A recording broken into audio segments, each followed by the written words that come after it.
my name is Allie Schmidt. This is my dad, Dan. He owns Caitlin's Glass. Thanks, Allie. Things like doors and windows go into making a house. But when it's your home, you expect more, like the great service and selection you'll get from Caitlin's Glass. Vinyl replacement windows from Caitlin's come with a lifetime warranty, including accidental glass breakage replacement. Also ask for custom shower doors and many other products and services. Call 962-1636, locally owned with local employees for nearly 30 years. Caitlin's Glass, the clear choice. I want to share something that's become a big part of the BeTempered mission, Patreon. Now, if you've never used it before, Patreon is a platform where we can build community together. It's not just about supporting the podcast. It's about having a space where we can connect on a deeper level, encourage one another, and walk this journey of faith, resilience, and perseverance side by side. Here's how it works. You can join as a free member and get access to daily posts, behind-the-scenes updates, encouragement, and some things I don't always put out on other platforms. And if you feel called to support the mission financially, there are different levels where you can do that too. That support helps us keep producing the podcast, creating gear, hosting events, and sharing stories that we believe can truly impact lives. And here's the cool part. Patreon has a free app you can download right on your phone. It works just like Facebook or Instagram, but it's built specifically for our community. You'll be able to scroll through posts, watch videos, listen to content, and interact with others who are on the same journey. At the end of the day, this isn't just about content, it's about connection. It's about building something together, not just me and Ben putting out episodes, but a family of people committed to growing stronger through real stories and real faith. So whether you just want to hop on as a free member or you feel called to support in a bigger way, Patreon is the door into that community. Because at the heart of BeTempered has always been simple, real stories, raw truth, resilient faith, so that even one person out there that hears what they need to hear, and Patreon helps make that possible. Welcome to the BeTempered podcast, where we explore the art of finding balance in a chaotic world. Join us as we delve into insightful conversations, practical tips, and inspiring stories to help you navigate life's ups and downs with grace and resilience. We're your hosts, Dan Schmidt and Ben Spahr. Let's embark on a journey to live our best lives. This is BeTempered. Father God, we just thank you. God, you are such a good God, and we come here today, Lord, to glorify your name above all else. Father, I pray that everything that is said would glorify you. I pray, God, that, Lord, you would give us the words, you would fill our mouths, Lord, that you would anoint the things that we say, Lord. And I just pray for every person that's going to listen, Lord, that it would touch the hearts that it's intended to touch. Lord, that you breathe on us right now, Lord, that you have your way. Holy Spirit, we ask you to be here with us, to use us as your vessels. And God, that you would be lifted high in all of it. In Jesus' name I pray. Amen. Amen. Amen. What's up, everybody? Welcome to the BeTempered podcast, episode number 3 from 100, 97. I'm impressed you can do that math. I went to Dixie. Damn. Hey, before we begin today, this episode includes discussion of abuse, addiction, and suicide attempts. So please listen with care. Some people look like they have every advantage in life and still grow up fighting battles no one can see. Joni Reed's childhood was complicated. A father consumed with work, a mother battling deep mental illness, and somewhere in the middle of that, a little girl forced to grow up far too fast. Trauma entered early. Shame followed, and the weight became unbearable. Addiction became the escape. Darkness became familiar, and at times it seemed like there was no way out. There were moments when she even believed the lie that her life was too far gone. Moments when others had written her off. Moments when she almost didn't survive. But in Luke 15, Jesus tells us about the one sheep who wandered off, the one that was lost, and how the shepherd leaves the 99 to go after that one. And when he finds it, he lays it on his shoulders, rejoicing. Joni was that one, the one lost, the one broken, the one people thought would never make it. But God doesn't abandon the one.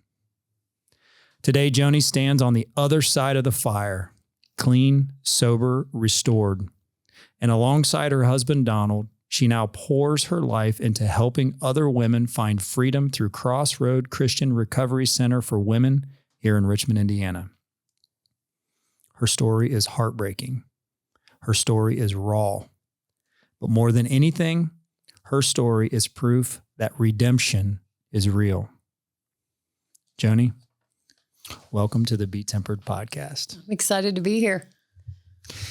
Well, we've been talking here a little bit this morning before we hit the record button. And I mean, I have goosebumps already just sitting here because I know a lot of what's to come. And it's heavy. It's heavy for me. It's powerful. And a redemption is the key to this whole thing. So, you know how we like to start every podcast is from the beginning. So if you would talk about what life was like for you growing up as a kid. Absolutely.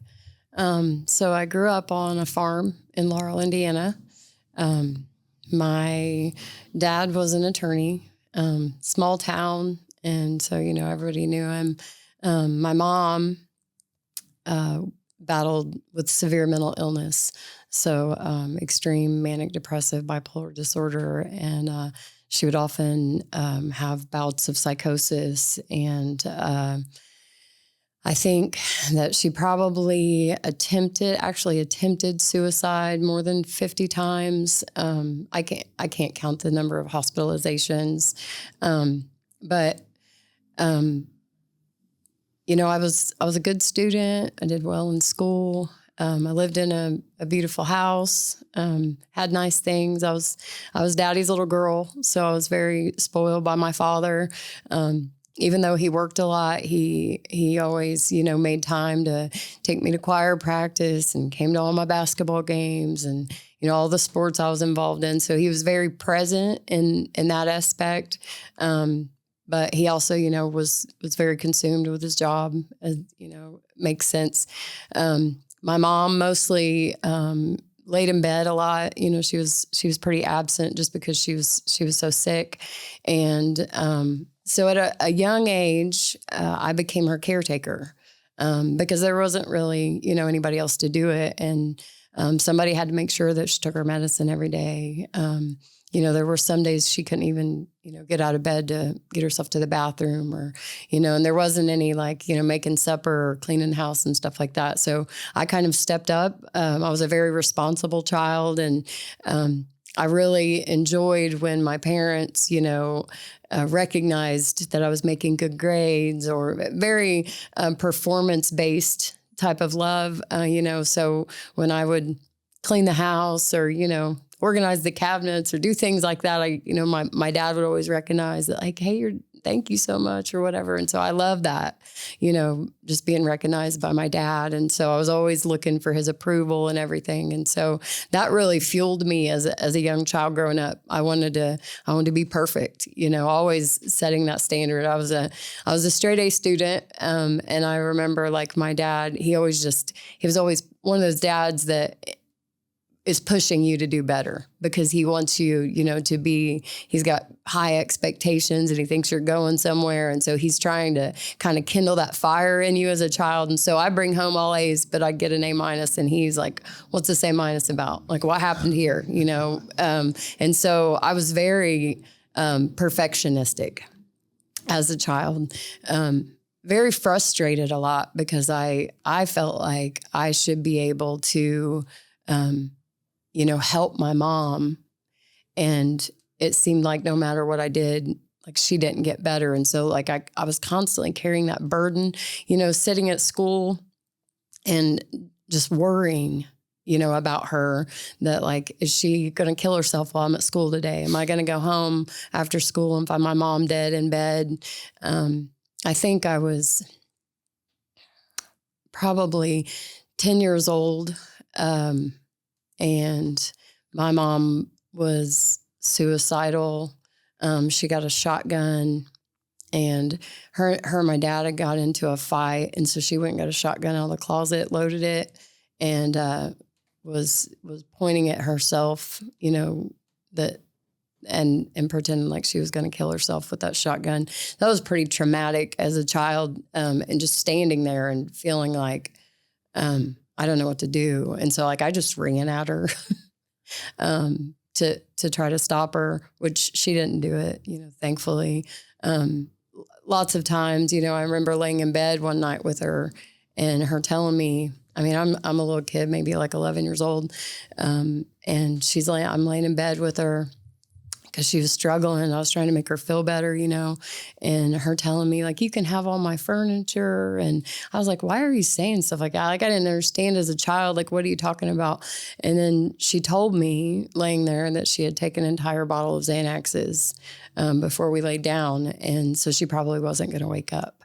And so like, I was the only one home. And so like, I get out of bed and I'm like, I call my dad. I'm like, Dad, what do I do? He said, call 911, so being there and just, watching the ambulance take my mom.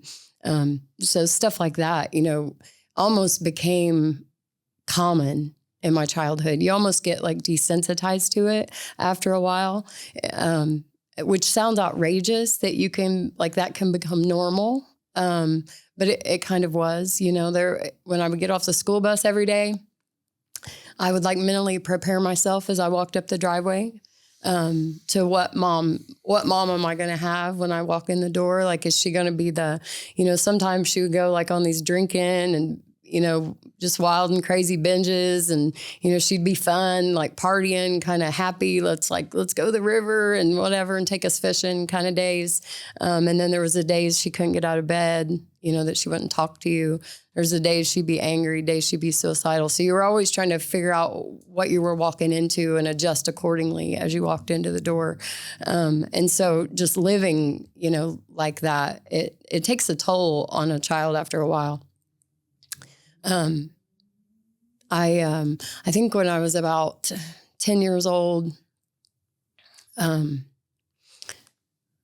was sick one night and was laying in bed in my mom's bed. I went to my mom's bed because I didn't feel good, and she was out partying. She'd been out partying all day, and I think I had like the flu or something. And so, and we had an uncle that was staying with us at the time, and he climbed in bed with me in my mom's bed and, started doing some things to me. And so I remember like the next day, just like the shame that I felt. And I was so scared to tell anybody because I didn't know who was safe. Like I didn't feel like I could talk to my dad about something like that because it was just so uncomfortable of a conversation to try to have with your dad, even though I was really close with him. Like I just felt like that topic was not like something you could discuss with your dad. And then like my mom, I didn't trust her enough to tell her because I didn't know how she would handle it. Like I was afraid like it would make her go crazy. I didn't feel like I had anybody that I could share that with. And so I didn't tell anybody about that for a long time. I also, when I was like a toddler, my mom's brother had messed with me sexually as well. And my other cousin was there and,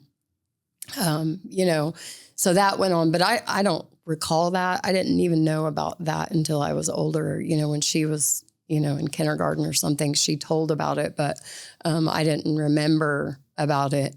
And then I always felt like my parents, as growing up, I felt like they knew about that. And then he was still allowed to like babysit me and things like that. So you feel very unprotected as a child. Like, you have this weird cousin that's living with us. Like, why are these people even allowed to live in your house? I don't really know. So that was a hard thing for me to kind of understand.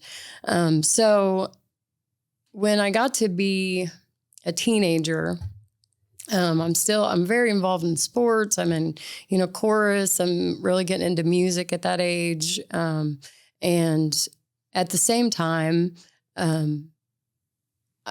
I think I was 13, maybe 14, the first time I stole weed off my mom, My cousins lived with me and they were the same age and we found my mom's bag of weed somewhere and we're like, just kids, just being kids, let's try this or whatever. And so I started smoking marijuana pretty regularly at the age of 14. And what I found was that it made it feel like all my problems went away. So all my anxieties, all my stress, that feeling of like having to be in control of everything and having to manage everything. I felt like all of a sudden, like all of those feelings just kind of dissipated when I smoked marijuana. And so I had tried for so long to be so perfect and I was never meeting it. And so what was happening inside me is I was dealing with like terribly low self-esteem. Like I just felt like so bad about myself all the time. And I didn't have the awareness that that's what was happening. I mean, I knew I felt like that, but I thought maybe everybody felt like that. And I didn't like myself. And just really afraid of rejection. And so, I go to school and I'm trying to fit in. And so part of that is like, other kids are drinking, they're partying. And so like, I wanted to be cool. I wanted to fit in with them. I have an older brother, he's 4 years older than me. And, he was, by the time I was 14, he's in high school and he's partying with his friends. And like my brother to me was everything. Like, we were so close and like, I just thought he hung the moon and I would have done anything for him to think I was cool. And so like, I really started trying to fit in with him and his friend group and like, I hung out with them a lot. And so that was a lot of drinking whiskey on, sneaking out of the house at night, smoking weed. And so by the age of 15, I was doing cocaine, LSD, really doing a lot of hard drugs. And I was kind of a crazy kid. I mean, whatever I do to the extreme, whether it's good or bad, always have been that way. And so when I started doing drugs, I was like, I'm going to be the one that can drink the most. I'm going to be the one that can do the most drugs or have the most drugs or whatever. And so that's kind of the direction that I went. Also, when I was 15, my brother signed up for the military and he left. And so I felt so kind of on my own. Like it always kind of been me and him, in this crazy family. And so my brother was kind of the one that helped me navigate all that. And all of a sudden, he's like overseas and, it takes forever to even get a letter from him, and so I really went crazy, kind of off the rails after my brother left. Started sleeping around a lot. And when I was 15, I went camping with some of my guy friends. They were my neighbors, like people I grew up with that had been friends of mine forever. And we went camping. I stole a bunch of my mom's Xanaxes. We had a bottle of whiskey. We went to the woods to camp, have fun, whatever. And one of my friends raped me and violently raped me that night. I was pretty incoherent, very, very in and out of it. I only remember bits and pieces of it just because I was so messed up. But not only did he rape me, beat me, and then they put me in a car and they threw me out on the road in front of my house and just kind of threw me out of the car and left me lay there. And so I think I laid there. I don't know how long I laid there. I woke up and I was pretty beat up, was having trouble walking. And, I go home and, I can't tell anybody because I'm going to get in trouble for sneaking out of the house. And I just felt like it was my fault. Like I shouldn't have been out there. I shouldn't have been doing what I was doing. Like I deserved it almost. And then, having to get on the school bus on Monday morning and ride the school bus with these guys, it was tough. And I feel like something inside of me in that moment, something kind of changed because from then on, like I was still out partying, but I felt like I didn't have the power to set a boundary for myself physically anymore. And so if I was out partying with friends and I knew there was a guy there, even like if they were way older than me, if I knew that they were, wanting to sleep with me, I would just get so messed up that I wouldn't be coherent for it, because I felt like I didn't have if I said no, maybe that was going to happen again. I didn't want that to happen again. And I didn't know how to stop using drugs at that point, just because I was so reliant on them. Like, it had become part of my identity. And I was using them to cope. And so I was partying to fit in at first, but that it had gotten way deeper. So now I'm at home by myself, drinking, hiding bottles of whiskey under my bed, buying drugs and taking them home with me because I didn't want to share with people. It was a party at first. It was fun at first, but it became so much deeper than that. So when I was 15 as well, I was out partying with friends, and I took a bunch of LSD and drank a bottle of whiskey, and a man that was about 15, 20 years older than me raped me, and I got pregnant. And I found out I was pregnant, and I had no idea what I was going to do. There was no way I could tell my dad I was pregnant. Like, my dad didn't even know that I partied. He had this completely different image of me, that I was this good girl that made good grades and kept the house clean, and had no idea that I was doing drugs and drinking, because I did it at night when he was asleep. And so I decided that I was going to run away. And so I, sold my stereo system, took all my jewelry. I had tons of jewelry, and I think I even stole some jewelry from my parents, took it to the pawn shop, got the money together. And then me and my best friend ran away to Florida. At what age is this? 15. So we take off to Florida, and, I think we were gone for about a month. And my dad and my best friend's mom were down in Florida searching for us. Going door to door, handing out flyers. He found on the computer, the hard drive where I'd searched about Florida. And so he kind of had an idea where to look for me. But I ended up getting arrested. And my dad came to the juvenile detention center. I think we were in Atlanta, Georgia, when he actually found me. And he took me to my first rehab. Because I told him on the way home, I just came clean, and I'm like, Dad, I got a drug problem. I'm pregnant, all these things. And so I go, and I spent 4 months in a residential program in Columbus, and I had a miscarriage while I was there, and lost the baby. So I get out, and I think maybe I stayed sober a week. And my dad was trying to do everything he knew how, spending, I can't imagine what it probably cost to put me in that place, because we didn't have insurance. My dad was just a self-pay guy, and he's taking me to AA meetings and, all the things that they tell you to do, doctors, psychiatrists, everything. And I started using again. And then when I was 16, I ended up had a one-night stand with a guy. We were drinking, partying together, got pregnant again, and ended up getting with the guy. And so we stayed together. And I went to juvenile detention. I think I kept running away from home. I ran away from home 14 times, I think, between the ages of 15 and 17.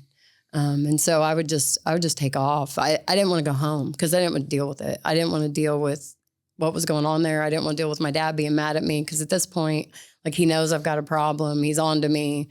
So he thought, I'm going to just put her on lockdown, like any good dad probably would do, nailing my bedroom windows shut and all the things. And I would just always find a way. And I didn't want to deal with it. I was so rebellious, didn't want to listen to anybody. I wanted to do what I wanted to do, and I wanted to do drugs. And so when I was 16, he ended up taking me. I had ran away again, and he took me to a juvenile detention. And so I sat in juvenile detention. That's where I found out I was pregnant with my daughter. And I ended up taking my dad, who was an attorney, to court and getting myself emancipated. from my parents. I convinced the court that, I'm a great student. My home life is crazy. These people are not responsible and they can't be trusted with me. But I'm a good kid. I just keep running away because of my home life. And so they let me move out. And so I moved in with the guy I was pregnant by, my kids' dad. And that was a very abusive relationship right from the beginning. And I had never, my parents didn't whip me. I had never been mistreated like that. And so this was all very new to me. The first time somebody smacked me in the mouth or slammed me up against the wall, it was shocking because I'd never been treated that way. I've been treated like a princess my whole life. And so it was unusual, but I felt like at the time, I didn't have anywhere else to go. I didn't have any other options. I can't, my dad's not speaking to me. He's just okay, you want to go. This is what you want, then do it. And so he stopped having any contact with me. My mom was still there, but she couldn't help me. I think at the time she was living in a tent down the river because her and my dad had gotten a divorce. And so she was not a support just because she couldn't take care of herself. And so I'm just trying to navigate this. And then I have a baby, and we're very poor. So I went from this very pampered lifestyle, never have to worry about anything, to being extremely poor. And so I got pregnant with my son a couple of years later. And I think when my daughter was 4 and my son was 2, I had stopped doing hard drugs after I had kids. I was still smoking weed. Every now and then, we'd go out on a weekend, I'd get drunk, but it wasn't a daily thing anymore. But I did smoke weed every day. And so I'm just trying to be a good mom to my kids. I don't smoke weed around them. I knew that I wanted to be a good mother. I knew I wanted my kids not to be, I kept that part very separate. This life that I lived, I didn't want my children to be subjected to that type of lifestyle. And so I always kept that away from them. After they go to bed at night, then I'd go, smoke weed or whatever. And so when they were 2 and 4, their dad beat me up. And I remember he busted my nose and I was bleeding, and my daughter she just looked like she thought I was going to die. She was so scared. And I thought, man, I've got to get out of here. I can't do this. And he was smoking meth at the time, and it was just getting crazier and crazier. And so I left at that point, and my mom had gotten a house, and so I just moved in with my mom. But I was never single for more than 5 minutes. So I went straight from that relationship, and I met a man that was 18 years older than me. And he owned a bar. And so I went into a bar one night, and I was, 21 years old, walked into a bar, and, he came around the bar, and we started talking, and I think I was married to him in 3 months from then. So this guy, wasn't a drug user, wasn't physically abusive at all, never called me out of my name, never called me a name. But he was very controlling and very emotionally abusive. And he was not very nice to my children. And so that was a constant battle of, my kids. He didn't beat them, but he definitely was very not kind to them, spanked them too much, just a very kind of controlling. I wasn't allowed to have a cell phone. I wasn't allowed to have keys to the car. I wasn't allowed to have a job. So, financial abuse, all those type of things. And then we had a child together. And, I thought at first, if I could just be a perfect wife, that it would get better, that he would be happy. And if I could just be a good wife, that our marriage was going to work. so I don't know. I think we were probably married a couple of years, and I got my wisdom teeth taken out. So at this point in my life, I'm not doing any drugs. I lived in a subdivision. I was a stay-at-home mom. I had 3 kids. I had step grandkids that I watched all the time. So we had this big family, and really for me, it was pretty good life. I didn't leave the house much, but I was there with all these children. I just loved it. I was going to school to be a nurse, and I got my wisdom teeth taken out, and they didn't tell me anything about dry sockets. They didn't even mention that to me. And so I go home, and they gave me a bottle of painkillers, and I was taking them normal like I was supposed to. But once the bottle ran out, I was still in a lot of pain. And my husband had a bad back. And so he didn't take his medicine very much. So they prescribed him a bunch, but he'd take 1 a day or something. And so he had bottles and bottles of it in the cabinet. And so I was it was the same medicine that they prescribed me for my teeth. And so I just started taking 1 a day to try to help me with this tooth pain. And it took me several months to go back to the dentist. Mostly probably because I didn't have a car, but by the time I figured out what was going on, I was addicted to the pain pills. And so there's just copious amounts of them laying around. And so I just started taking them, every day because it gave me energy to clean and keep the house clean and take care of the kids. And so it wasn't like I was getting really messed up on them, but I felt like it made me feel better. And so I kept taking them, and that went on for years.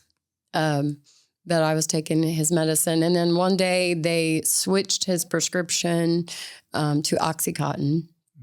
And so I am in the nursing program, doing very well, in the nursing program.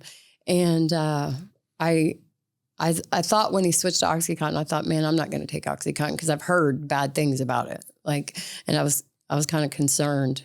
But I started getting dope sick. And that was all that was around. And so I started taking the Oxycontin.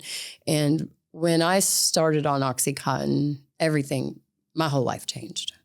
That got a grip on me like nothing that I had ever really experienced before. I would have done anything to get Oxycontin.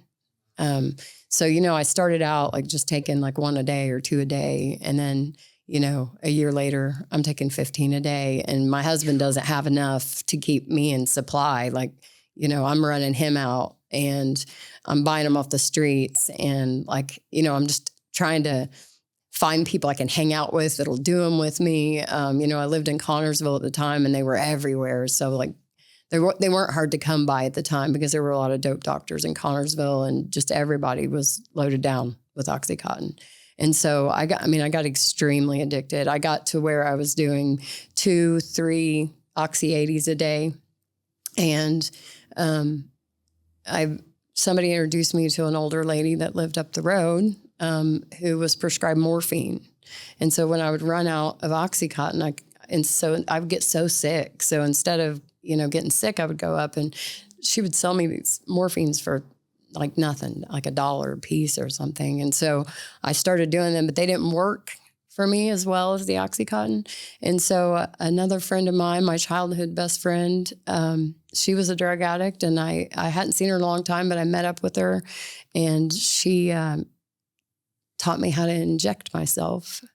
And because I was in nursing school, I thought, well, I know I can do this in a hygienic way. I know how to do it safely. And so that's the lie that I told myself. It's going to save me a lot of money. And I know how to do it and not be crazy with it. And so at that point, I became an intravenous drug user. And very, very addicted to morphine. So I switched my addiction from Oxycontin to morphine because intravenously morphine is much more powerful than Oxycontin. So did your husband at the time, did he know what was going on? At first, no. But his medicine kept showing up missing. So, obviously he caught on. I tried to be careful, and he didn't pay that much attention. But when he started running out, he knows he doesn't take that many. But I think also it was a control thing. It was another way he could control me, because if I left the house, because I would try to leave him because we didn't get along. I would try to move out and go to my mom's, and I would get dope sick. You know, I didn't have any money, and I didn't have any access to medicine. And so I would go home, and he wouldn't let me see my son. So if I left, then I would have to leave my youngest son at home. And so a lot of control going on there. So eventually he finds out, and he takes, once he finds out I'm using needles, my mom was actually the one that discovered it. So she found one in my purse, and I mean, I tried to lie to her about what it was. And I still had, like, I was super functional. Like I'm going to nursing school. I'm taking care of, you know, all these kids. I'm keeping my house clean. Like, on the outside, people had absolutely no idea that I was a drug addict, which is why it was so hard for them to figure it out, because I did it so secretly. I was really good at managing my addiction at that point. But I mean, at this point, like I'm shooting up in my legs and in my feet so that I don't get track marks on my arms and my hands. And so I put a lot of effort into hiding it. So once they found out I was using intravenously, they took me to rehab. I did not want to go. I tried to kick the windshield out of the truck on the way there. Like, I was mad. I did not want to go to rehab. Because why? That's a really good question. I don't think I was done using at that point. Like, I was in love with morphine and the way it made me feel. Because it numbed everything else that you had went through as a child, and everything else, it just numbed it. My life felt better when I was on it. And when I wasn't on anything, I don't know if I can really describe to you the feeling that I felt when I was sober. I didn't like myself. I was not comfortable in my own skin. There was like an itching that was on the inside of me. This feeling like something's wrong. You have to do something about it. Like, I don't know if I can put into words how uncomfortable it was for me to be sober. Well, I think your story to this point is the reason why you felt uncomfortable, because you have been through so much as a child, as a teenager.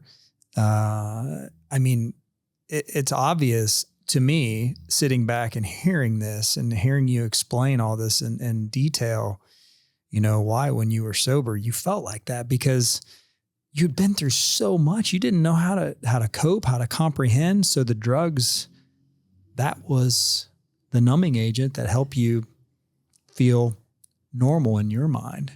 So it's understandable. Yeah. And I'm so sorry you had to go through that as a young child, because I think one of the biggest things we see in interviewing people as we have is, man, childhood trauma. Yeah. Very hard to overcome. Yeah. So was there ever, to this point in your life, was faith ever discussed? Was there any type of faith that you had known? So my grandparents, who lived next door to me my entire life, are probably the most wonderful examples of Christians that I've ever seen, even to this day. I mean, they live life like Jesus, and they love people well. Like, they're sacrificial. Like, they've never smoked cigarettes or drank beers. They've never said a cuss word in their life. I mean, they're really amazing people. And so they went to church. And so I went to church with them when I was a little girl, you know. And then when I got, you know, in probably grade school, I didn't go with them anymore unless I was in trouble. So if I was acting up or I was doing something wrong, my dad would make me go to church with my grandparents. And we always went on, Christmas and Easter. But I mean, I had no real foundation. None. I mean, I don't think anybody had ever really sat me down and like talked to me. Like I'd sat in church, but nobody had ever really sat down and shared the gospel with me. I remember like when I was 13, my grandma saying something about, I'm not exactly sure what they do in the Methodist church when a kid's old enough. I don't know if they sprinkle them or baptize them or something. Confirmation. Maybe. Yeah. It's something. My grandma asked me if I was going to do that. And I just thought, I don't even know. What is that? I just blew her off, Right. But so no, not really. Okay. So go ahead, Ben. What is dope sick? Like, what does that feel like? Like I hear about that sometimes, but never really hear what it's like, what it actually feels like. It feels a lot like, physically, it feels like the flu, which isn't that terrible. I mean, you get, obviously you get upset stomach, you get your skin crawls, you get a lot of like like you can't hold still, you can't sleep, that kind of thing. But it was never the physical symptoms. It's the mental battle that would make me go use again. It's like a broken record on repeat in your mind. Go get high, go get high, go get high. And like nothing will make it go away. There's nothing that there's no joy, nothing that you enjoy doing that will make that voice shut up. And it goes on for weeks. And, eventually you just are like, I can't, you break. Break. Is that what happened like in the first time you went to rehab and like 4 months later, like when you came back, when you were in there for a while, when your dad took you the first time, is that what made you kind of want to go back to it? Or was it mainly like the lifestyle? So at that point I wasn't addicted to opiates. So as a child, no, I wasn't physically addicted to drugs. I was looking for an escape route. I just was using drugs as a coping skill.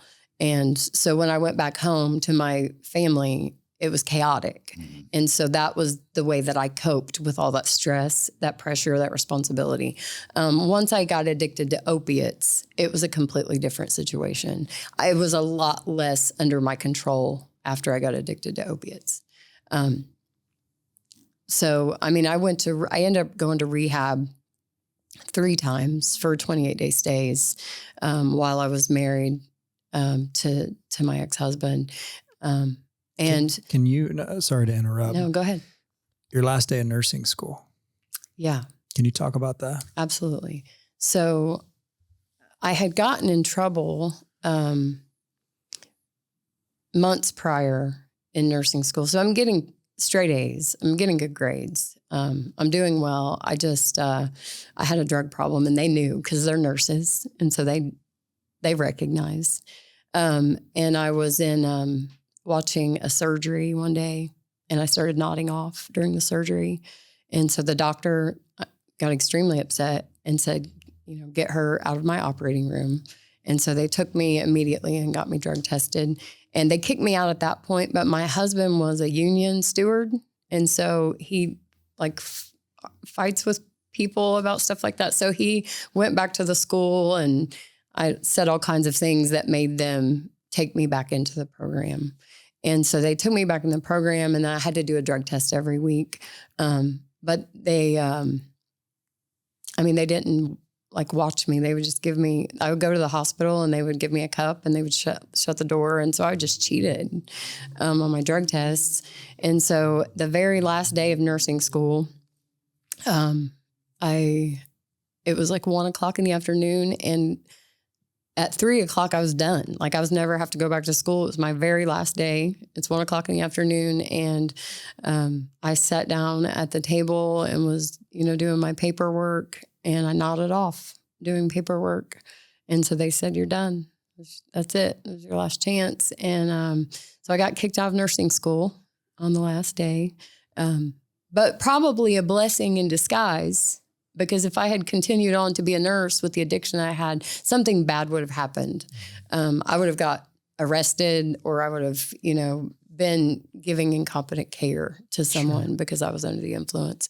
So, I mean, it really was a blessing that I got kicked out. Well, you can see it now as a blessing, but how did it make you feel at the time? I mean, I felt like a complete failure. And my husband was absolutely irate because we've been sacrificing, for all years so that I could go to school. And he thought like we'd kind of gotten ourselves into debt. And thinking, well, when she gets out of nursing school and gets a nursing job, that we're going to be able to catch all this up. And so it changed everything. We lost our house. Like our house got foreclosed on. I mean, it was a nightmare. But it's what happened. So what's next?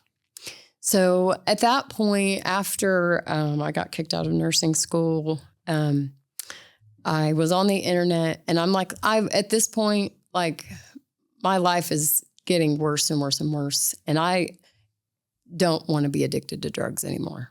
Like I'm to a point now where my kids are getting a little bit older. It's getting way harder to hide it. I have an IV drug problem. And so it's getting out of hand. My family knows, people know about it. It was, I was starting to have consequences. I'll put it that way.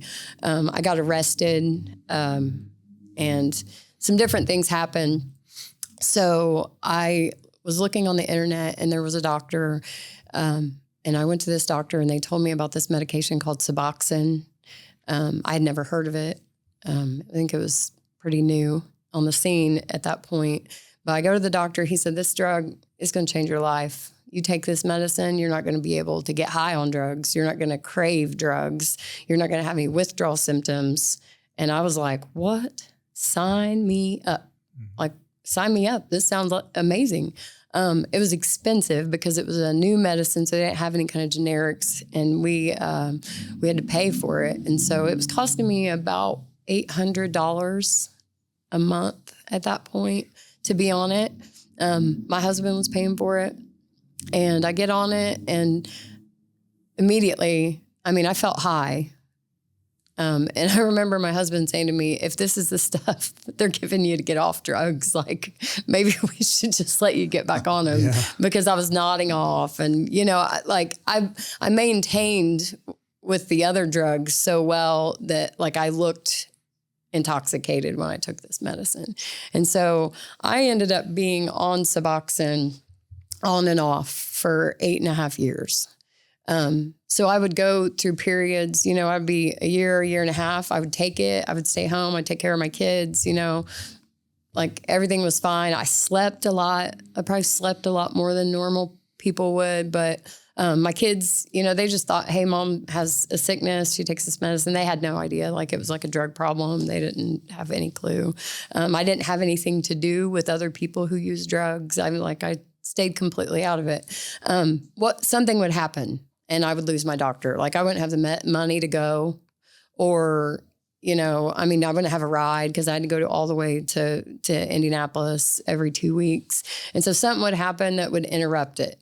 And when I would run out, so if I didn't get to the doctor and I ran out, I immediately would go into the worst withdrawals that I'd ever, worse than the morphine, worse than the Oxycontin. And so I would immediately go back down to get morphine to make myself feel better, and would relapse. And then I would do that. And then I would find another doctor. I got sick of being on the medicine. So I felt like I was carrying a ball and chain. It was so expensive. It took up so much of my life. I was tired all the time. And so after, years, I would be like, man, I'm going to get off of this stuff. I probably tried to come off of it by myself, probably a dozen times. I would make it, sometimes I make it 7 days. Sometimes I make it 10 days. And I would feel like I'm worse off on day 10 than I was on day 4, And so I would give up, not being able to sleep for 10 days. It just wears on you. And so I would always just go back. And I couldn't get off of it.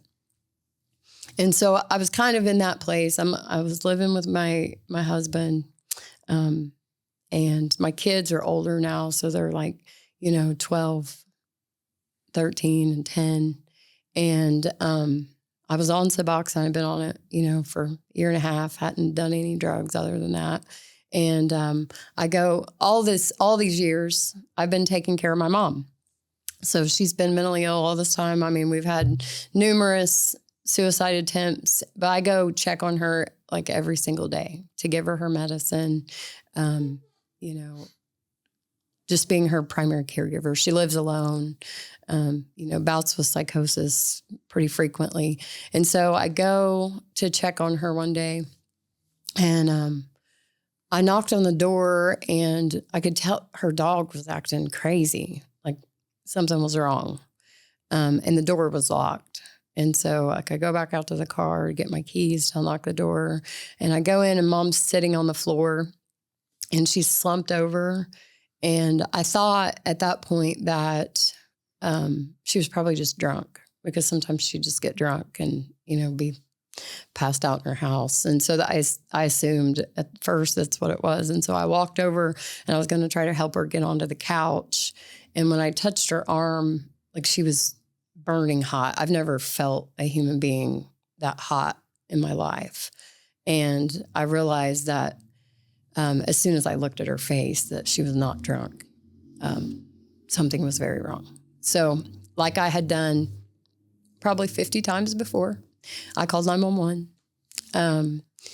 And the ambulance came, the paramedics came. Never in my mind did it occur to me my mom might die, because I've been through this so many times. I told you guys, I got desensitized to it. So this is just like me going through the motions. You know, the paramedics come in, I tell them, you know, what she's doing. This time, so I always doled my mom's medicine out to her, because she did try to commit suicide so much. I would give her one pill, you know, a day, and I kept it in my car. And I had got lazy, because I didn't like running back out to the car if I forgot it. And so I hid it in her house, in the closet, in a box. And my mom had found it. And so she had taken the entire bottle when she found it. And so, you know, I'm telling them, the paramedics, what she had taken. And I figured, you know, she'll be fine. And then I noticed that the ambulance sits out in front of the house for an extremely long time. Like, they didn't just put her in and leave. And so I look out the front door, and I can see through the ambulance window that they're doing chest compressions. And I knew what that meant. And so then at that point, I realized this is pretty serious. They never revived my mother. She died that day. And I remember I was at the hospital with her after, you know, they had tried to revive her and basically exhausted everything. And they came out, and they asked if I would like them to keep trying. And, you know, I told them at that point, it had been a long time. I said, no, you know, I think it's probably not going to happen. And so they took me back to the room, and I was back there with her by myself. And probably the very first supernatural experience that I ever had. It was the very first. I felt so angry at her in that moment. I felt abandoned. I was very, I felt like I did this. That if I just not put that medicine in the house, she wouldn't have done this. I felt like a failure, like I'd let her down. Like I've been trying to keep her alive my entire life. And so, like, I just was so upset. I felt like I was going to bust into a million pieces. I don't even know how to describe it, other than I just felt like I was shattered. And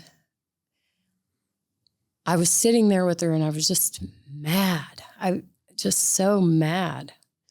And I felt this presence, and I had no idea what it was at the time. But this sense of peace and calm just came over me in that moment. And I thought it was an angel or something, you know, at the time. I didn't know. But it was the first supernatural encounter that I ever had. I didn't really do anything with it. other than just, walk out of that room. And the day that we spread my mom's ashes, a few days later, I went directly from her memorial service, and I had quit taking my Suboxone the day that she died because I couldn't get high if I was taking Suboxone. And so however many days later, I hadn't had any, and I went straight to the drug dealer's house and just did as much dope as I possibly could. It was the only way that I knew how to deal with grief. I didn't have any other coping skills. And so that was, for me, the only thing that I could do in that moment, I felt like. And so very quickly after my mom died, I left my husband. I moved into my mom's house. And I felt like I had just, the last conversation I ever had with my mom, is she said, "Joni, you have to get away from that man," talking about my husband. And I was like, yeah, Mom, cause she always was saying that. And so, I kissed her on the cheek and said, "Love you," and walked out the door. And so that stuck with me. And so very quickly after she died, I left him. And after I left him, I didn't have money. I didn't have a car to get to my Suboxone doctor. And so I lost my Suboxone doctor. And I told you I've never been single for more than 5 minutes. And so I immediately get, with some guy, start dating him. I don't realize that he's on meth. I had no idea at the time. And so I'm going back to, I'm doing morphine again. And I'm not telling this guy that I'm doing that. And, I'm IV using morphine and don't tell him. He's using meth and is not telling me. And so, after I lost my Suboxone doctor, I started getting really dope sick. And so he offers me meth, and I do meth. The first time that I did it intravenously. And I don't know how to describe to you. I was already walking in darkness.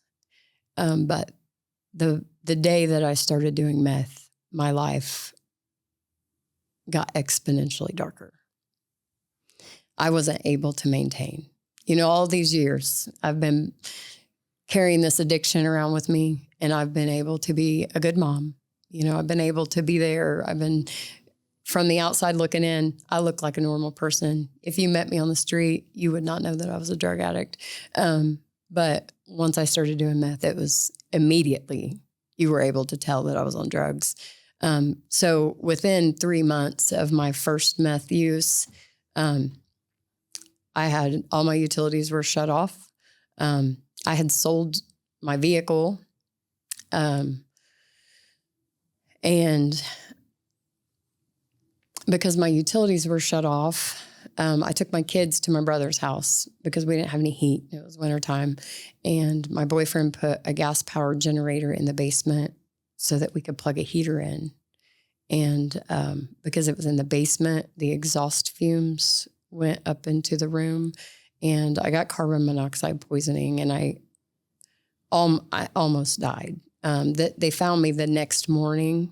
I woke up and there were firefighters, ambulance around me. I've touch and go at that point. My oxygen saturation level, when they got me to the hospital, was 8%. And so I had laid there all night. My brain's starved of oxygen. I had to it took me a week to be able to form sentences correctly again. It was like a word salad. I knew what I wanted to say, but I couldn't get it out in sentences. So I very nearly died from that. And then CPS found out about it. And so they took my children away from me. And my kids needed to be taken away from me. At the time, the hardest thing that I've ever been through in my life. Harder than my mom dying. Harder than my childhood growing up. And this is all within a matter of, your mom dies to your kids are being taken away? How long of a period of time? My mom died in May, and my kids got taken away from me in March. So less than a year, all of that happened. And I just remember my entire identity was being a mother. Like, that's who I was. Even though I was an addict, like, that was who I was. I was my mom's caregiver, and I was a mom. And both of those things had been taken away from me, and I literally felt like I had no purpose in life. Like, I would wake up in the morning and be like, my house would be empty, and I would just be like, what do I even do? Where do I go? Like, I couldn't, and I hated myself, first of all, for letting my kids get taken away. So after they got taken away, I'm like, I am going to stop doing drugs. Like, I was adamant. I made up my mind. Like, I told my boyfriend, like, this is it. Like, I can't live without my children. And I would go a few days and I'd get high again. And the level of self-hatred that I felt every time that I did it, I can't describe how deep it was. And I thought to myself, if I can't stop doing drugs for my kids, who I love more than anything else in this world, there's no chance that I can stop ever. Like, if this isn't my rock bottom, then I don't have one. Rock bottom for me is a grave. And so that's where I was at. I thought I've just put so many drugs in my body over my lifetime that I'm broken. And I've been to rehab, and I've been to psychiatrists, and I've been on antidepressants, and I've taken all the medicine they told me to take and went to all the places they told me to go to and tried all the things. And none of them worked. None of them fixed me. And I was hopeless, absolutely hopeless. I had no purpose. And so I would lay in bed, I would wake up, and as soon as I would gain consciousness, before my eyes would open, I would have this overwhelming feeling of having to live through another day. Like, I would feel like I can't do it. I can't make it through one more day. But I didn't want to kill myself because I did not want my kids to feel that feeling that I felt in that hospital room that day. And I couldn't do that to them. And so what I did was I tried to kill myself slowly with methamphetamines. And so I just did as much as I could every day. I left my mom's house and I went and stayed with drug dealers. And I just completely stopped even trying to talk to my children because I was so far out there that, like, I didn't ever want my kids to see me in that state. Like, I was like the person that's walking down the street talking to themselves, just completely out of my mind, skinny, dirty, all the things. And I just became a completely different person. Like, all sense of morals, all sense of propriety, anything, all the things that made me who I am were out the window. I didn't care who I had to sleep with. I didn't care where I had to go, what I had to do. I didn't care if I had to steal from people. Like, I just became a completely different human being than I'd ever been. And I lost my mind. So I completely lost touch with reality too. And it was at that point that my kids' dad, the oldest two's father that I was with when I was a teenager, he had been in prison for about 9 years.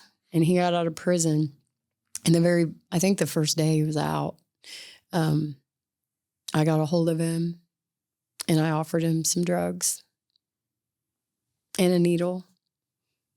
which is very hard for me to say that, but it's the truth.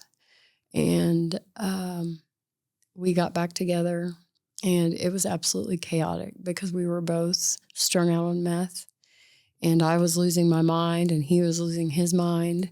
And his mom actually had our kids at that point. And so my kids were coming to visit, and they saw like what bad shape we were in. They'd never seen me like that. And my kids were like devastated because, you know, I was close with my kids. And so my daughter's 14 and she's 15. She's seeing me like this, and she's like crying out like, somebody help my mom, somebody do something, you know. And there wasn't anything that anybody could do. And the relationship was super abusive. I was scared I was going to die every day of my life. And one day, we weren't even staying together at this point because we would try to kill each other. And I'm not even saying it was 100% him being abusive, because I fought back. And so like I own part of it was me being crazy and part of it was him. You know, it wasn't 100% him. But we were in the car one day. I had went over there because he would, you know, buy me a pack of cigarettes and something to drink and usually get me high. And then I would go back home to my mom's house that was abandoned, basically. So he was in the car, I was in the passenger seat, and he was rummaging through the trunk because we were high. And he found his prison Bible, and he got in the car, and he opened it up, and he started reading some of the highlighted verses. And beyond all explanation, the grace of God was activated in my life in that moment. Not because I prayed, not because I did anything, but only because the goodness of God was pursuing me. And so as he read those verses, it was like a holy hunger was activated inside of me. And so I immediately was like, can I take that home with me? And he said, yeah. And so I took the Bible and I went home. I didn't have any electricity. I don't think I had running water in my house for 2 years. I think I hadn't had electricity since the kids got taken. It's been years. And so I've read that Bible by candlelight all night long. I didn't do any more drugs for days. And I just sat and read that Bible. I read it all day the next day. I felt like something inside of me was absolutely starving to death for the Word of God. And I had no clue. I just knew I couldn't stop reading it. And so about 24 hours into reading it, it was like all of a sudden I had a mirror held up to my face, and I could see myself for who I was for the very first time in my life. And I did not like who I saw one bit. And I could feel the weight, trying to find words to describe what it felt like. But the oppression and the weight of my sin, I could like almost physically feel it bearing down on me. And I couldn't do any. I had went years and years because of all the stuff I went through with my mom. I didn't cry. You know, mom died, I didn't cry. My grandma died, I didn't cry. Like I didn't cry just because my heart had gotten so hardened over a lifetime of, you know, things happening. And so here I am with this Bible and I cannot stop crying because I was so sorry. Like legitimately sorry, not sorry I got caught or sorry I got in trouble or, you know, sorry for myself, because usually when I felt sorry, I was feeling sorry for myself. This was a different kind of sorry. This wasn't a sorry so other people could see me. This was like, look what I've done. I looked behind me, and the only thing that I could see in that moment was like a wake like a boat wake of pain that everywhere I went, that's what I caused. My parents, my children, every family member that ever loved me or cared for me, just every person I encountered.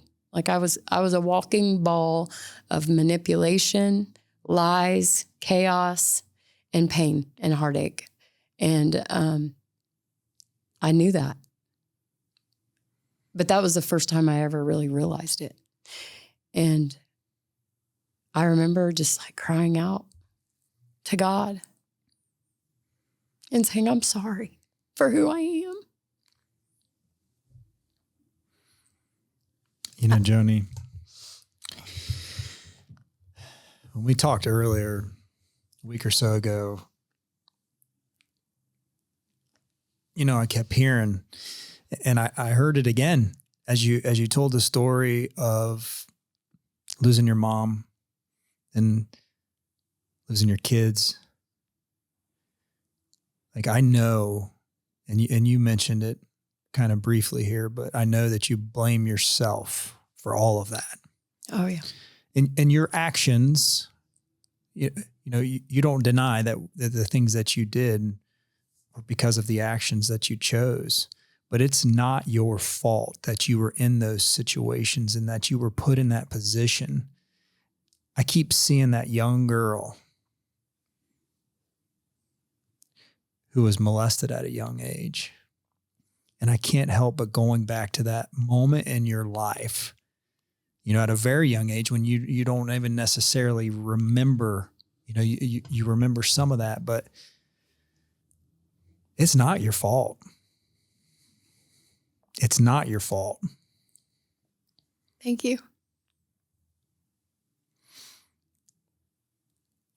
It's even easier for us to put, I mean, when you mentioned the ages originally, when all these traumas happen in your life, I'm first one, 10. I'm like, okay, well, that's Ryan's age. Yeah. You know what I mean? I can't imagine the trauma at that age for those kids. I mean,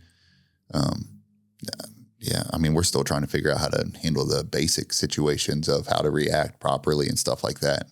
Now, all of a sudden, a traumatic event, like with no guidance, I can't imagine. And then the second one, you know, the second age of 13 and 14, when you first, you know, introduced to drugs, you finally figure out like, well, this is like, you said a coping mechanism. Well, 13 and 14, that's Mary and Jude. So then I could put myself in there like, well, if, you know, if they have a situation where they can, you know, feel better. And so, you know, it's really close to home when you put in those ages trying to imagine what you know, your reaction to those things. I can't imagine. Yeah, I am the same way. And that's what, as you're telling the story again that I've heard before from you, I keep reliving that with our kids, and I just see this little girl broken. Very broken. Not knowing how or why, not having a ton of direction, you know, trying to care for a mom who's really needs to be cared for by doctors, you know, not by a 10-year-old little girl.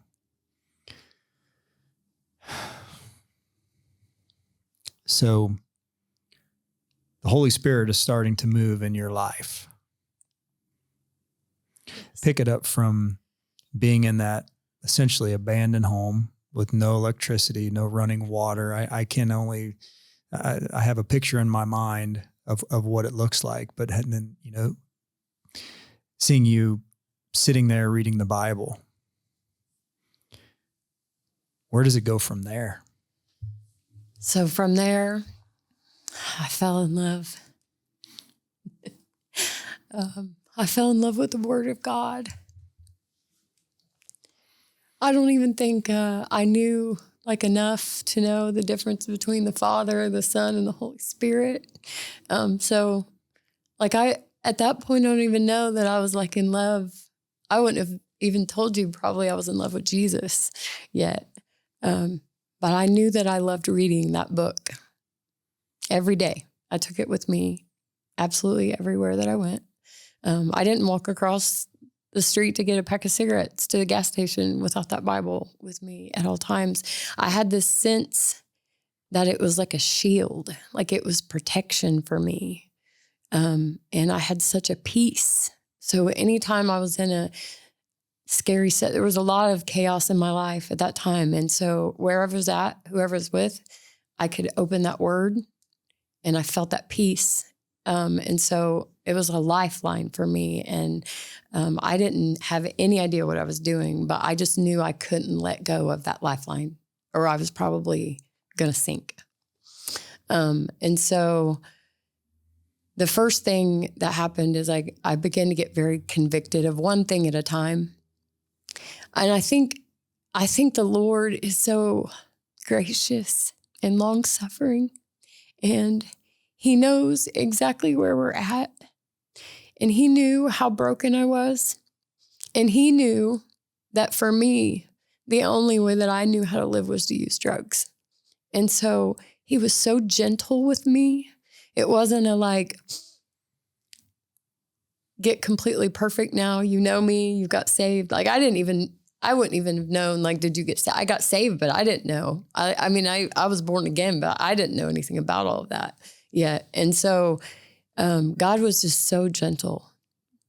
And, I think about that, he leaves the 99 to find the one, and how you're talking about that. And I think of how gentle Jesus is with that little lamb when he finds it. And that's how he was with me. And so just gently nudging me, Joni, stop injecting yourself with drugs. And so I'm like, okay, I can do that. So I immediately laid down the needle, but I kept smoking meth. But I would just get so convicted every time. I've been doing drugs all these years, and I would just smoke a little bit of meth, and I had no idea. I thought I was losing my mind because I would just be under such heavy conviction. I couldn't walk out of the house because I thought everybody knew, and everybody was on to me. And, people were saying random things to me that it was God speaking to me through other people. And it was all very strange to me. And so I was like, is this part of meth psychosis? I don't know. I did not know the Holy Spirit and conviction and how all of that worked yet. And so I thought I was just losing my mind, but it was so uncomfortable for me every time I would use drugs. And I'm so stubborn that it took me a long time, months, to stop using meth. I would stop for a couple of weeks, and then I would think, okay, I'm not crazy. I'm okay now. My mind's pretty stable. And so I would try to use it again. And immediately the conviction would come back, and I'd be like, man, here we are. And so it took me a while. I stopped using meth. And so at this point, I wasn't in church. I guess I had so many preconceived notions about what church was and what church people were and what Christians were. And I certainly didn't think that I was one of them, or that they would allow me to even become one of them.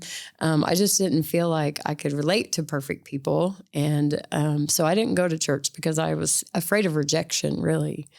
And so I'm just trying to figure this thing out on my own.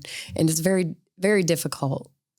But God walked me all the way through it. I feel like it was a little harder for me because I didn't have spiritual direction or fellowship. And so I had to learn things the hard way. But I made it. And so I had stopped doing every kind of drug there is except for marijuana. And I was, one of those people that believes the lie that marijuana is from the earth and it's herbal and, God made it. And so it's probably fine. God doesn't have a problem with me smoking a little weed. That's where I was at, And so I was down at the river one day, and I was building a fire, hanging out down there, just spending the day. Because at this point, I'm still homeless. I'd been off meth for a while. I don't even know how many months.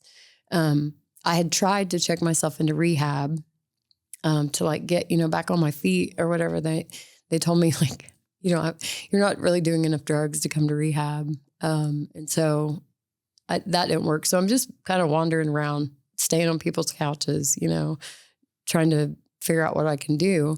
There's this guy down at the river. He's been down there fishing. He comes up and he approaches me and he says, "Hey, do you want to get high?" And I said, "Well, the only thing that I do is smoke weed." And he said, "Okay, I'll be right back." And he was gone about 5 minutes and he came back and he had a joint, a really small joint. And I thought, what in the world is that going to do between two people? But I smoked it with him and he flipped the roach and he walked off. He didn't even say bye or nothing. He just walked off. And I was like, that was weird, strange. Usually somebody smokes a joint with you, they sit around and chit chat or whatever. And so I'm like, okay, go back to my fire. And I started having hallucinations, auditory hallucinations, visual hallucinations, and delusions all at the same time. So that wasn't weed? No, it definitely wasn't weed. I don't know what it was to this day. I still don't have any idea.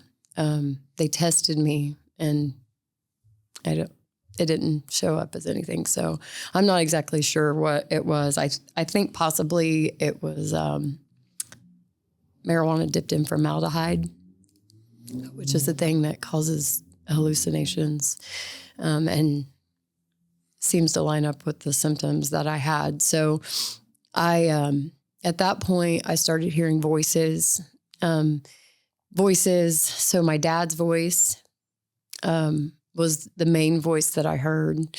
And he was like quoting scripture at me and twisting it, which makes me think of Luke chapter 4, how Satan came and tried to twist the word of God to Jesus. And so the voice I heard said, that basically that this was my final test to get into heaven, that no greater love has a man than this, and he laid down his life for his friends. And so it was like my final test that I had to prove that I was willing to lay down my life, just like Jesus did. And so I didn't want to kill myself, but I thought that that's what I had to do. And so I heard my dad's voice telling me to run. And so I'm barefoot, I'm down at the river, and I ran on the railroad tracks, on those sharp rocks. I sprinted as fast as I could. I ran for miles and miles. I think I probably sprinted as fast as I could run for 8 miles, maybe. Not all of them on the railroad. I only ran like a half a mile probably on the railroad tracks. And I got out onto the road and ran to the house that I grew up in when I was a child with my mom and dad. And they no longer live there. They got a divorce. And so my dad had moved a long time before and sold the house to my cousin. And he lived there with his wife and his granddaughter. And so I go to the house. I tried to drown myself in the creek next to the house. It's very hard to drown yourself because your body fights what your will is wanting to do. It's like it supersedes your will. So I did suck a lot of water in my lungs, but I couldn't actually drown myself. And then I tried to hang myself with a barbed wire fence. I couldn't get far enough off the ground to make that work. And so then in the driveway, my cousin's truck was there and had an axe in the back of the truck. And so I took the axe out of the back of the truck and I laid my arm down on a stone slab and I attempted to chop my arm off with an axe. Which was pretty gory and violent. It's the middle of the night. I am absolutely covered in blood. It's thunderstorming. And the axe was so dull that I couldn't get it to go through my arm. So I decided I was going to break into the house. And, I'd never done anything like that. in my life. But I thought it was all like a simulation and it wasn't real. And so I felt like that didn't matter. As soon as I was dead, it was. So I busted in the sliding glass door with an axe, and there were 5 panes of glass. And by the time I got through the 5th pane of glass, my cousin was standing on the other side of it with a revolver pointed at my face. He very nearly shot me.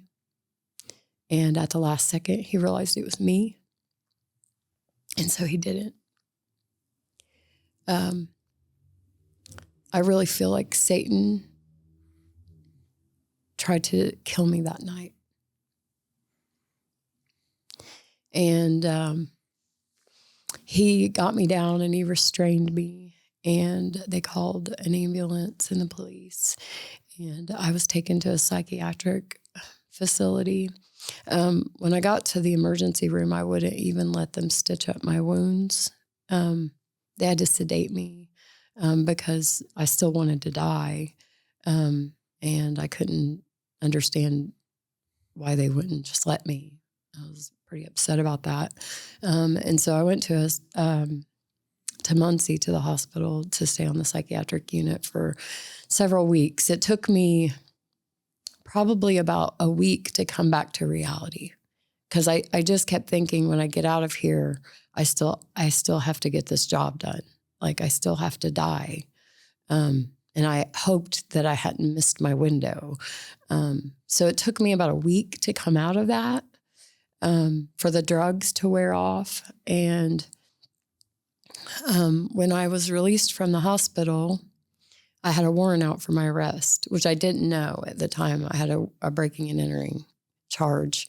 But I was released, and I had nowhere to go. So at this point in my life, I literally have no one. Like, my dad, he's just washed his hands along. There's not because, he's callous, but he just couldn't take it anymore. He's just waiting to get that call that your daughter's dead. And, he didn't know how to help. So what do you do? I mean, you can't stay in that mess. My whole family had just given up. I didn't have any friends. Like, I had no one. I had no money. I didn't have a cell phone. I didn't have a place to live. Nowhere to go. So I ended up, a friend let me stay in the top of his barn. And so I'm living in the top of a barn, and not a really fancy barn. I'm talking like an old a haymow, like a 1800s barn.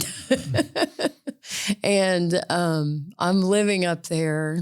I've got a mattress on the floor, and I felt like I was supposed to fast, which I had never heard about anybody fasting.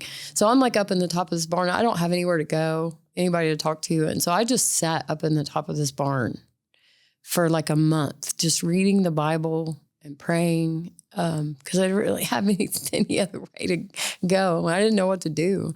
And so I felt like I was supposed to fast. And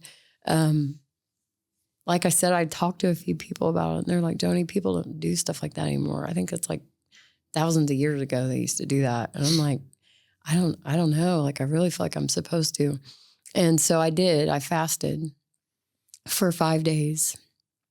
And at the end of 5 days, I was laying on that mattress, staring up at the ceiling of the barn and praying. And I don't really think I was really praying about anything in particular. I think I was just trying to focus my mind on Jesus, just thinking about him, just pondering him, And all of the sudden, I went into a vision, and I had never had a vision before. I'd never heard of anyone having a vision before. I didn't know that was even a thing. But I saw a door in front of me, and it was very clear. I mean, it was a clear vision. And so in my imagination, walked through the door. And so when the door opened on the other side, I saw the cross, and I saw Jesus Christ on the cross. And then I heard an audible voice that spoke to me from within. And he said, "Joni, listen to my voice." And it was the absolutely most beautiful sound that I've ever heard in my life. There aren't any words that describe it, the beauty of it, and there's no words to describe the way physically that it made me feel, like love was permeating every cellular membrane in my body. And I loved it so much. I just said, "Will you say my name again?" And he did. He said it again. And so I said, "Will you say it again?" And he said it again the third time. He said, "Joni, listen to my voice." And so I began to listen, probably for the very first time in my life. I don't think I ever really had a concept of listening, because if I wasn't talking with my lips, I was talking in my head. And I don't think I'd ever tried in my lifetime to stop until that moment. And so as I began to listen, I saw Jesus in a white robe, and he was walking in front of me. And as I listened, I would follow. And when I stopped listening, I would stop following. And so Jesus was giving me a very clear picture of Psalm 23. The Lord is my shepherd. He leads me and guides me. And I decided I was going to listen and I was going to follow. And so the first thing that he told me was to leave that barn. Probably there were people doing drugs downstairs, for one thing. And so I walked away. I didn't know where I was going. I just took off walking. And I walked for probably hours, and I was just walking and listening, trying to hear that voice again. I was just trying to hear that voice again. I'm not going to lie. And I was down on a country road. It was the middle of the night, and I broke down and I fell to my knees and I cried out to God and I said, "Jesus, my life is absolutely worthless. I don't want it. Nobody else thinks it's of any value. There's nothing good about it. I have nothing. I literally have nothing to bring you. But everything that I have, I want you to have it. I give you my life. And I'll follow you. I'll do anything you tell me to do. I'll go wherever you tell me to go. But take it." And the Lord, I didn't hear a voice, but I felt strongly that I was supposed to turn myself into jail. And that was the last thing in the world that I would have done. But I knew that that's what God wanted me to do. And so I took off walking, and I ended up turning myself into jail that day. And as I walked in, the presence of God was so strong. Like I could just feel him burning in my chest. I mean, his presence was so with me that Like he was holding me as I walked in the doors. And I had such a peace that I had never known in my life. Like I had never felt that kind of peace. And I walked in and I knew I was going to be in there exactly as long as he said I was going to be in there, and not 1 minute more. And so I wasn't worried about getting out or when or how or my court case or any of that stuff, because I knew that I was right in the palm of his hand. And there's such a freedom in that. And for somebody that's dealt with anxiety their entire life and control issues like that, knowing changed me, just that knowing. And I got into that jail, and I didn't sit there and wait for the days to go by, but I used every single day, every single moment to grow closer in the knowledge of my Savior. And so I meditated on the Word of God. I memorized hundreds of scriptures. I prayed without ceasing. I would just lock myself in my room and read. I would read my Bible and pray and fast. And when I went in there, my mind was a mess, you know? I thought about filthy things. I cussed in my head. I mean, I did all kinds of things, but I had this awareness all of a sudden that God could hear every thought that went through my mind. Because when I was communicating with him, like I wasn't talking out loud and he was answering me. And so I had this realization. And so I was like, I want a new mind. I don't want to think like this anymore. And he used the Word of God to renew my mind. He used it to transform me. I walked out of that jail 9 months later, and I didn't think the way I used to think. I didn't talk the way I used to talk. Nothing about me was recognizable from the young lady that walked in. And my life was absolutely still in shambles. There wasn't anything on the outside that looked like I had it together, but buddy, on the inside of me, I was carrying a weight of glory that I couldn't even make people understand.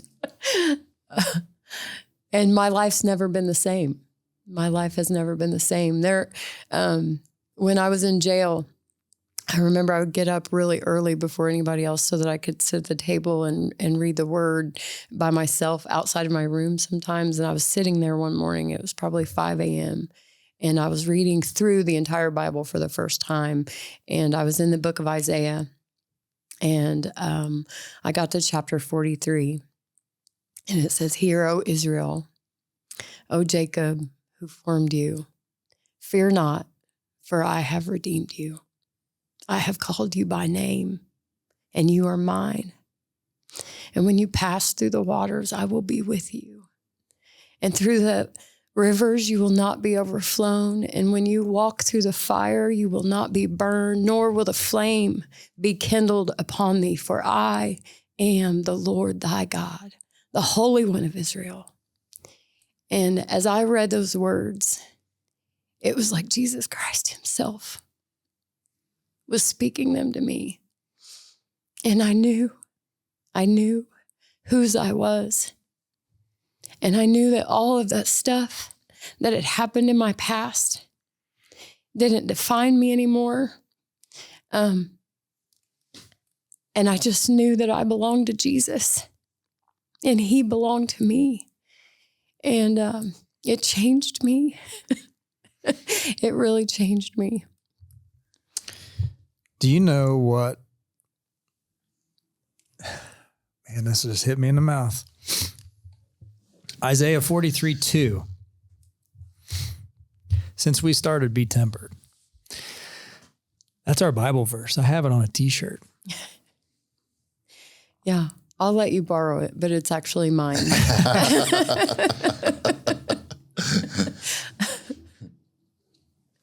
I mean, Joni, I don't know. I don't know what to say.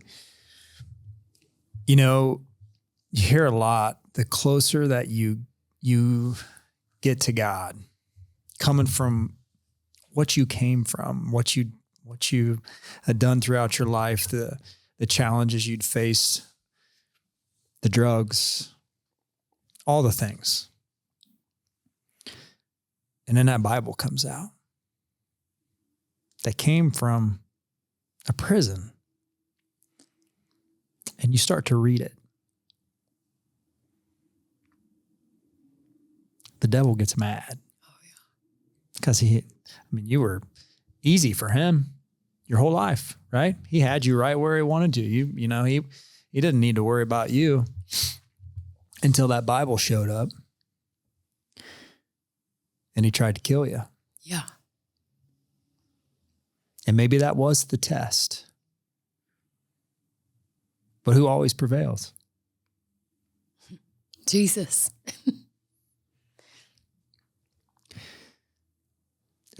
It's an amazing story of redemption. How many years now have you been sober? 8.5 years.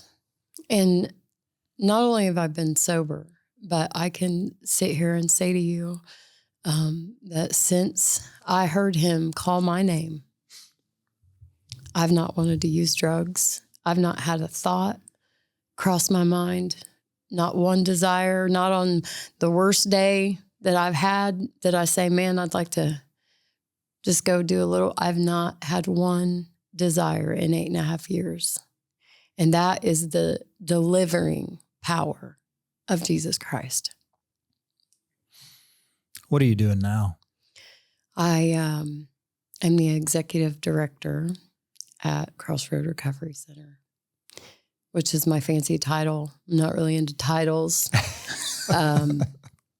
I almost roll my eyes when I say it because I went through the program at Crossroad. I was court ordered when I left jail to go there. And so for me, I'm a sister in Christ to a whole lot of women that have a real similar story to mine. And I get the absolute blessing of sharing some of the things that I learned on the way out with them and showing them the love, because that's really what it's all about, is the love of Jesus. And that's the only thing that'll set any of us free. Do you know who Ed Milet is? I don't. So Ed Milet is someone he's got a podcast. He's one of the top motivational speakers in the world. And I started listening to Ed's podcast many years ago, 3 years ago, when I kind of started my physical, mental transformation. But his dad was an alcoholic. And I almost feel like here in the past month, I've said this on every episode just about, but it is so true. And he woke up in the middle of the night one night and just started crying. And his wife's like, "What's wrong, Ed?" And he said, "Someone help my dad." His dad was an alcoholic, but he got clean. He said, "Someone help my dad." And his saying from that is, we're most qualified in life to help the person we used to be. That's good. That's you. That's you. What you're doing right now. You can relate. Yeah. You can relate to every single story that you hear, right? Yeah. Like there's not much, I can't imagine there's much more than what you just shared with us over the past almost 2 hours that you have not went through, that you have not felt. That's you. It's an amazing story of redemption. It is very challenging to listen to, very challenging for me to listen to, but it is so powerful to watch you as you're sharing that story and you're in that barn. We've got some old barns on our farm, and I can see you in that haymow looking up and hearing that voice. Like you painted that picture so perfectly. And it's amazing. It's an amazing story. It is so powerful, and you are beautiful inside and out. Thank you. It's not your fault. Those are all those words that I heard the first time that I met you. And And I thank you. I thank you for having the strength and the vulnerability to share that, because somebody out there is going to hear it and realize that doesn't matter how many rehabs you go through, there's really only one way out. That's right. And you've shown it. So thank you. Thanks for allowing me. What do you got? I think my favorite thing, well, not favorite, but I think one thing that transcends like in every part of everybody's life is, you said, I didn't even say like, it wasn't even a prayer. Like he went, got a Bible out of the trunk of the car when you guys were getting high, you know, and just started reading. And then you said you felt the presence of Jesus. Like it wasn't like a prayer. It wasn't anything. It was just like a grace just hit you. And I just love that so much. And like, that's how this whole thing started, right? Was who'd ever thought that was going to be the day that you're going to hear the Bible, you know, and you're going to get addicted to the Bible. Right. And then all of a sudden it started you down a path. And it's just such an amazing story, and should be no matter what you're going through in life. I mean, you went through everything at such a young age, and then, you know, the power of God just got you through it. Just amazing. You know, I gave you one of these little wood plaques. Yes. Right. And I wrote on the back of it, and we do that for every guest. And I always, on the bottom right corner, I always write BeTempered, and I'll put the date of the recording. And then on the bottom left corner, I always put the Bible verse, Isaiah 43:2. But I didn't have room on yours. That's incredible. That's incredible. Am I wrong, Sean? I mean, you've seen them all. I didn't have room on yours. That's okay. Jesus wrote it on my heart. It's amazing, Joni. It's so powerful.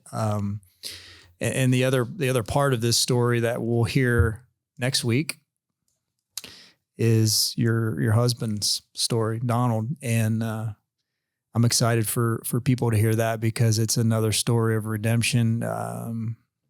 What you guys are doing now at Crossroads is amazing. You know, Sean and I came out on Friday and got to tour of the building and the facility. And God's just opening my eyes and my mind to things that I was never exposed to as a child. And I'm grateful that I wasn't. Yeah. Absolutely. But I feel now that there's a reason that he's showing me now. And it's, maybe it's potentially for this platform for you to share your story, for Donald to share his story, for all these people to share their stories, because I think that's how we get our community back. That's how we get everybody to think more positively and to understand that we all carry burdens, some way heavier than others. Yeah. But we can get through it. We can get through it. And so, Sean, you got anything to add back there?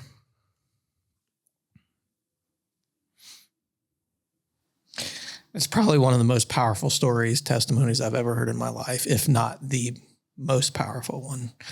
And you can see what Jesus means to you when you talk about him. Like, you talked about that terrible childhood and everything you went through. And like you said, you didn't get emotional, but when you talk about Jesus, you get emotional. So I love that. All right, Joni, last question. If you could sit on a park bench and have a conversation with someone living or deceased, who would it be and why? Harriet Tubman. Why? That's unexpected. Yes, I know. So Harriet Tubman was an amazing woman of God, and she was a slave. And I feel wrong even kind of comparing my plight with hers. But I was a slave too. And through all odds, Harriet found her way to freedom. And she did that by running through the woods, and she would stop and pray to God, and Jesus would lead her to safety. And she got to safety, she got to freedom, And she wasn't satisfied with that. She wanted to go back, and she wanted to get her friends and her loved ones and other slaves that she didn't even know. And she was led by the Spirit of God in doing all of that. And she was the most unlikely candidate. She was a woman. She was uneducated. She couldn't read or write. And she had lived a horribly traumatic life. And she saved so many lives with the help of the Lord. And so if I could sit and talk to her, I feel like I could relate. And I could ask her a lot of good questions. Because I think finding our own freedom, when we find it, it is the most miraculous, wonderful, liberating, joyous feeling that we could ever feel. But there's something more valuable about helping others to find theirs. Well said. I've got nothing else. Amazing. Again, thank you for the strength. Thank you for what you're doing at Crossroad. I have a feeling Donald's gonna share some more of that next week, and I'm excited for him to do that because it is it's a powerful mission. But if people want to find out more about Crossroad, how can they do so? They can call me. My phone number is 765-993-6765. If somebody needs help, if they think they might need help, that's my cell phone number. You can call me anytime. I'm there. We'll walk through it. Even if you don't want to come to Crossroad, I'll help walk you through getting to a meeting or, get into a detox or whatever you need. But thank you again. Yeah. All right, everybody. Share this one. It's powerful. We appreciate the likes, the subscriptions, all the support, all those things. We appreciate that. Go out and be tempered. Hi, my name is Allie Schmidt. This is my dad, Dan. He owns Caitlin's Glass. Thanks, Allie. Things like doors and windows go into making a house. But when it's your home, you expect more, like the great service and selection you'll get from Caitlin's Glass. Vinyl replacement windows from Caitlin's come with a lifetime warranty, including accidental glass breakage replacement. Also ask for custom shower doors and many other products and services. Call 962-1636, locally owned with local employees for nearly 30 years. Caitlin's Glass, the clear choice. I want to share something that's become a big part of the BeTempered mission, Patreon.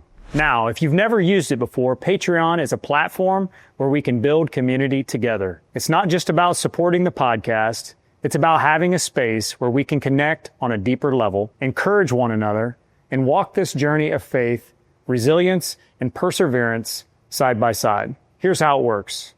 You can join as a free member and get access to daily posts, behind-the-scenes updates, encouragement, and some things I don't always put out on other platforms.